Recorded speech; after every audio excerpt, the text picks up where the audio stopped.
the Orthopedic Center of Illinois Sports Desk.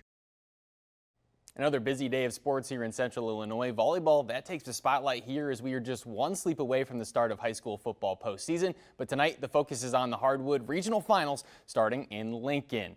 So the Titans and Rail Splitters in regional final action, spot in the sectionals on the line. And we're going to start with a Titan ace. And this one, it's going to be coming from Weiserek. And that one, it would steal the first set for Glenwood. Now second set, Lincoln on the attack, but Newman and Nadler at the net. Too strong, the defense. Lincoln, they would keep fighting, though. It's Lauren Tedrick. She sets for Lily Holmes, and Holmes the kill for the Rail Splitters. Later on, it's Weiserek. She's going to set it up here for Maya Marshall, and she gets the finish there to end the possession. Final point there is going to come up here, and this one, it goes a little bit long, and the Titans, they're victorious in straight sets, regional champions. Now for the win, we caught up with Devin Spencer, who talked about the win and their key to keeping the winning going. It's taken a lot of team effort. We have been watching film and practicing, and we've given it our all. Every single girl on this team has been working together. Key is to keep energy up, and we need to execute each play and keep going on runs and not take 1 point for granted. Then over at SHG, Sacred Heart Griffin taking on Pleasant Plains. This is a big one over for the Cyclones. Ava Hillier here, going to set Mackenzie Payton. She'll finish it off from the outside. Later on, Plains up for Anna Cormeni, and she's going to get the roll on top of the net. Drops in for the point. Then Hillier-Payton combo is back. Hillier-Payton, the authority, finishes it off. The final point here in Springfield, it gets away. And Sacred Heart Griffin is on to the sectional semifinals. They win in straight sets, and they'll be taking on Tremont in Riverton next week.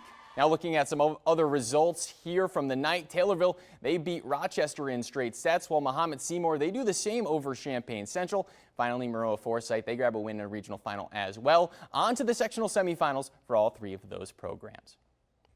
And North Mac football is locked in on their Saturday postseason matchup against Arthur Lovington. It's a fresh season, a clean slate for the playoffs, but the Panthers know who they are and are focused on game planning for their opponent, which has excelled on the ground this season.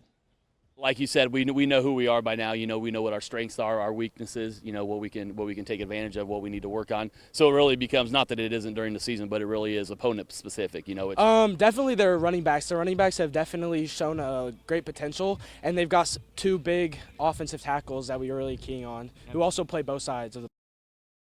And just returning to the postseason brings plenty of excitement, but the Panthers, they want to win, something that would mean a lot to the coach, their coaches, the players, and of course, all the Panther supporters. I feel like this team in general, we really want this really bad because for me it'd mean a lot, but for all of us, I think it'd be a goal met. It would mean a ton. You know, I mean, it's been a goal from the guys. We've been talking about it since the summer. That's been a goal, you know, to get to the playoffs, number one, obviously, but then to get a playoff win and hopefully several playoff wins. But yeah, you can't get several playoff wins without getting one playoff win.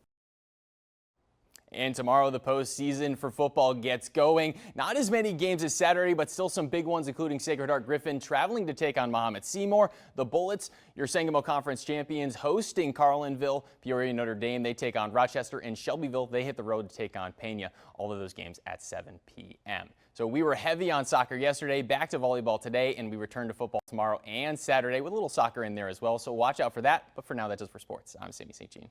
Happy Halloween, everybody. During the last couple weeks, Illinois has been spoiled playing those 2:30 games on national TV, but on Saturday, it's back to that early start. Illinois is hosting the Minnesota Golden Gophers, and kickoff is at 11 a.m.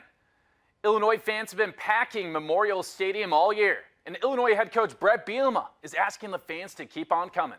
11 a.m. kickoff, you got to get that first beverage, whether it's a coffee, a mimosa, a bloody, a Red Bull, whatever you got going, man, just get up and get it going and get here and get seated by about 10:30. And Illinois is ranked. They got a better record than Minnesota, but the Golden Gophers are the 3-point favorites. Earlier this week, I interviewed Andy Greeter, a newspaper reporter who covers Minnesota. He didn't think that the Golden Gophers would be the favorite.